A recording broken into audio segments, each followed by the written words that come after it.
Nongere mbasuze mbifuriza kugira ibihe byiza no kumbaha ikaze muri gahunda z'aya amakuru ndetse n'ibiganiro bitandukanye.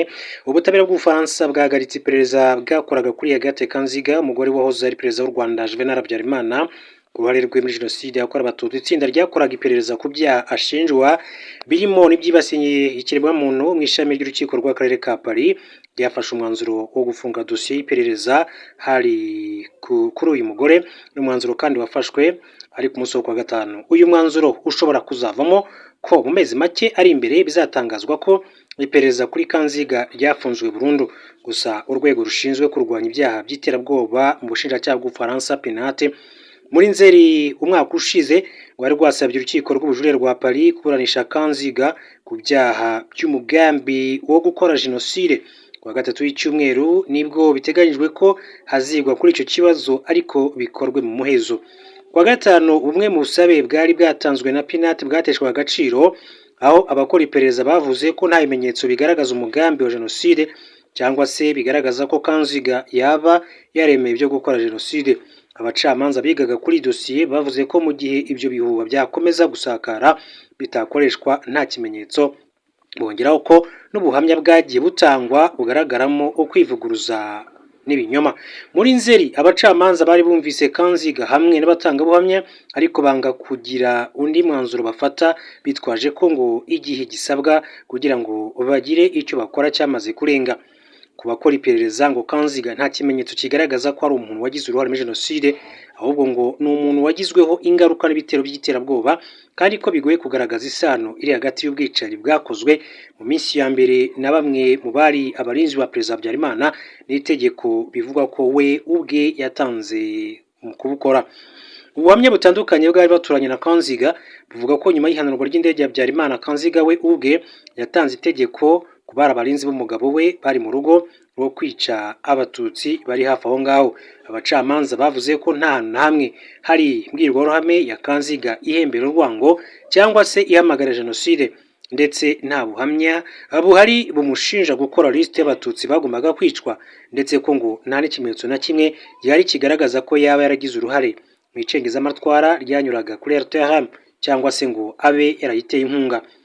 Madamu Kanziga yari amaze imyaka myinshi cyane akorwaho iperereza n'ubutabera bw'Ubufaransa guhera muri 2008. Uyu mugore yari mu bagize akazu itsinda ryari ririmo abantu ba hafi ya Habyarimana bagize uruhare mu guhembera ndetse no gutegeka ko abatutsi bicwa. Ni ibirego yahakanye imyaka myinshi. Yavuye mu Rwanda ajya i Burayi tariki ya 9 Mata mwaka w'1994 ku busabe bw'uwari perezida w'Ubufaransa François Mitterrand, inshuti ikomeye cyane ya Habyarimana wari umugabo we. Kuva yagera mu Bufaransa, u Rwanda rwasabye inshuro zitabarika ko yoherezwa mu Rwanda kugira ngo aburanishwe ku ruhare ashinjwa muri jenoside, cyangwa se ubutabera bw'Ubufaransa bukaba bwamuburanishiriza aho ari, ariko ntabwo byigeze bikorwa. Muri 2008 imiryango irengera inyungu z'abarokotse jenoside yakorewe Abatutsi yatanze ikirego isaba ko akorwaho iperereza ku ruhare ashinjwa muri jenoside no ku byaha byibasiye ikiremwamuntu. Muri Gashyantare 2022 abacamanza bakora iperereza batangaje ko iyo dosiye ye ifunzwe, gusa muri Kanama 2022 Pinate yasabye ko ryongera gukorwa kubera uburemere bw'ibyaha ashinjwa. Tukiri kuri Madame Agathe Kanziga, uyu yari umufasha wahoze ari umukuru w'igihugu cy'u Rwanda Juvenal Habyarimana.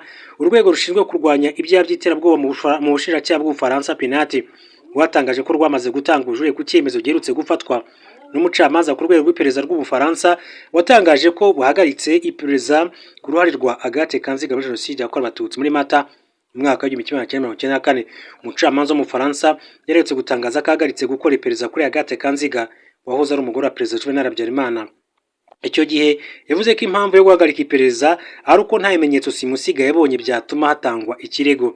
Iri perereza ryari ryaratangiye muri 2008 riza gushyiraho akadomo muri 2022, ariko muri 2024 Pinate isaba urukiko rw'ubujurire rwa Paris ko uyu mugore w'imyaka 82 yaburanishwa ashinjwa kugira uruhare mu kubyaha by'umugambi wo gukora jenoside. Nyuma y'uko iki cyifuzo kidahawe agaciro, Pinate yatanze ubujurire kuri uyu wa mbere bushobora gutuma urukiko rwongera gusuzuma neza dosiye ye. Ubuhamya bw'abari baturanye na Kanziga buvuga ko nyuma y'ihanurwa ry'indege ya Habyarimana, Kanziga ubwe yatanze itegeko ku bari abarinzi umugabo we bari mu rugo yo kwica abatutsi bari hafi aho ngaho. Abacamanza bavuze ko nta hamwe hari imbwirwaruhame ya Kanziga ihembera urwango cyangwa se ihamagara jenoside. ndetse nta buhamya buhari bumushinja gukora lisite z'abatutsi bagombaga kwicwa, ndetse ko ngo nta kimenyetso na kimwe gihari kigaragaza ko yaba yaragize uruhare mu icengezamatwara ryanyuraga kuri radiyo ya RTLM cyangwa se ngo abe yarayiteye inkunga. Kanziga yari amaze imyaka myinshi cyane akorwaho iperereza n'ubutabera bw'Ubufaransa guhera muri 2008. Uyu mugore yari mu bagize akazu itsinda ryari ririmo abantu ba hafi ya Perezida Habyarimana bagize uruhare mu guhembera ndetse no gutegeka ko abatutsi bicwa n'ibirego yahakanye mu myaka myinshi cyane ishize.